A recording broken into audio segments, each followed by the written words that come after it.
Good afternoon. I'm late. Lincoln's in school, so I got to do this catching up. But I want to start with the game Lincoln and I went to last Friday. Crespi at Campbell Hall. And I literally couldn't been more impressed with Isaiah Johnson. I mean, he had 30 points at the rim or at the free throw line, just incredible. They threw every coverage at him, full court press, 12, trap, man-to-man, double team him off the dribble. I mean, it was just a superb performance. And I couldn't help but think, because his dad is a trainer, uh, how much time uh, his father has poured into him. And you can see the manifestation of that. And I know they lost last night. I didn't get a chance to watch that game yet, but just a bravo performance to do it on that stage and do it against Derek Fisher, who's also left-handed. Derek Fisher averaged 18 points in college, and for him in practice, probably had to be the scout guy for the Lakers. Saw Kobe go through the multiple coverages, and for Isaiah Johnson to do it against a coach who has that level of aptitude to make the adjustments, to know what to do, and he still accomplishes 43 points in the playoff game. Bravo, man. So bravo. Campbell Hall defeated them running away late, but just a phenomenal game. And then Saturday, I had a chance to go watch. I didn't go watch. I saw it on NFHS. I saw Kalina Smith. I finally got a chance to see her play live. And she was everything advertised.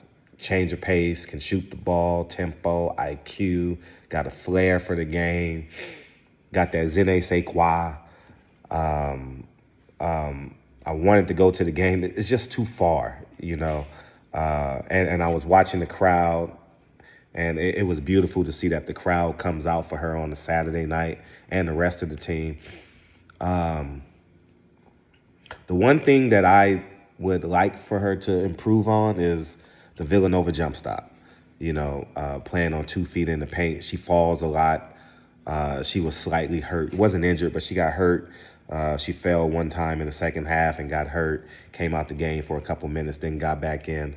But I stopped counting at 5. She fell 5 times. And the Villanova jump stop will 100% preserve her career. The greatest example I can give in today's basketball is Jalen Brunson, although he's left-handed. But I'm looking forward to following her career and hopefully using her and Isaiah Johnson to teach my son Lincoln and Kennedy about the X's and O's and actually how to play. So those 2 stellar performances, although Special K was in a complete blowout. Yesterday, I had my office jumping, dog. I had my computer going. I had all the TVs going. And I should have took a picture of it so y'all can see it. But let's start with the game that I really, really wanted to go to, but it was an hour and 42 minutes when we got out of practice at 5:30. And there's no way I could have made the game. I really, really wanted to go see Redondo at Roosevelt. Couldn't happen, but their chemistry is very palpable. Like, I'm speaking of Roosevelt. They have stuff that every coach wants, like in terms of the chemistry. I'm not sure if he runs sets or he plays out of transition consistently. It looks like he gives Walker and Williamson and Burries just the ability to do what they want, and everyone fills the gaps. It's just beautiful to see. But close game, 31-31 at halftime. Reggie Morris pulling out all the stops, making timely shots, playing really good defense, and then team chemistry and talent just literally takes over. They go on like a 21-19-0 run. Next thing I know, it was 48-46. Next thing I know, because I got all the TVs going, so I'm missing plays. And I said, oh, damn, it's 60-48. And then it just kept going. But congratulations to Roosevelt, just an extraordinary team. Looks like they're going to come out of that division, and it looks like they're going to run and get the rematch with what they want. I believe the competitor in me believes that Roosevelt wants Harvard Westlake to redeem themselves last year at Cal Baptist. The next game I saw, which I just want to say this, man. I was watching Modern Day at Santa Barbara, and I was watching the Lukes go at it. That crowd, man.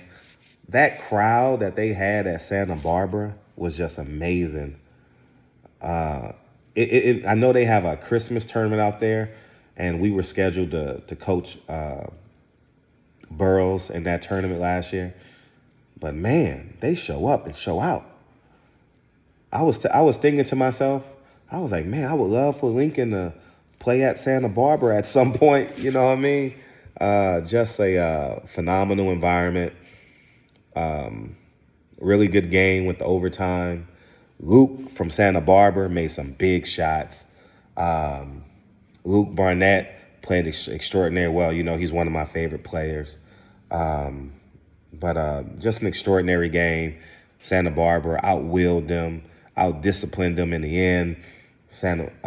Modern Day had some fundamental issues coming down the stretch. Couldn't get the ball in, you know. Turned the ball over late. That got the game to overtime. You know, little things like that. They end up being big things. And I say this: discipline doesn't just show up in missing practice. It shows up in the little things when you spend an hour and 40 minutes working on your defensive sets and your offensive sets, and the coach only blocks off 10 minutes for the out of bounds plays, full court press break, half court inline plays, sideline plays, 28-foot mark plays. And you know, sometimes the team is tired and they lackadaisical and they're getting water while and they're not really focuses and running the plays through and setting perfect screens. It showed up with Modern Day last night, and that's the reality. So practice starts an hour before practice and ends with post-recovery hour after practice. Think of it like that, athletes, because this is like game probably 30 for them, 32, and including fall league, spring league, and summer league. This is probably game 100 for them. And the fact that they turned the ball over on a press break gave Santa Barbara a huge chance to win that game in regulation. They end up winning in overtime. Harvard Westlake, Jay Serra. Jay Serra, as I say, you can't rig your way to a win. Jay Serra ran a diamond and two. It caught Harvard Westlake off guard. They were winning 27-26 at halftime. But you can't do that consistently. I swear by this. You're not going you at that level, when you're dealing with athletes who can do more than one thing, like you can dribble, you can shoot, you can play point guard, you can point forward, can play point guard, the center can play the four can step out and shoot the threes. So you're dealing with athletes with multiple assets. And when you're dealing with kids with multiple assets, they're going to adjust. In addition to the coaching making the adjustment, the players are just going to naturally adjust. And I thought that he surprised them.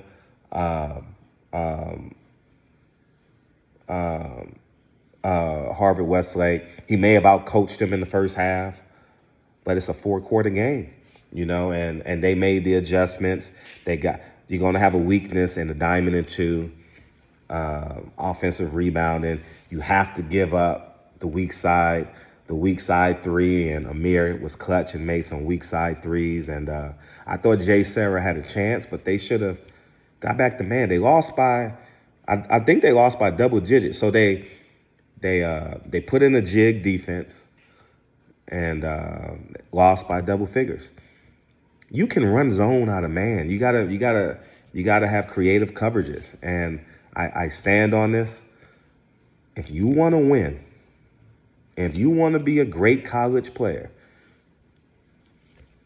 man-to-man defense is the key.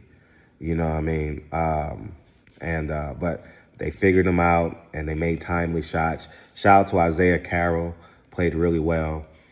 And shout out to Cole. I thought Cole had a great segment, in that second half. I thought he played exceptionally well. Got some steals, made a big time three at the end of the third quarter. Was just phenomenal. And the last game that I saw was St. John Bosco versus Sierra at St. John Bosco. I'll be honest, I don't know how Sierra Kane lost this game, dog. I don't know. I don't know. They had everything going for them. The next thing I know, because I got so much going on and I may miss a play or two, they're down. I'm like, how are they down? But I thought going into the last, after Maxie Adams hits that three to tie it up 51-51, I believe, I thought they had the momentum. I really, really thought they had the momentum. And they end up losing 53-56, I believe. But the big three from St. John Bosco stepped up and made plays. Congratulations to them.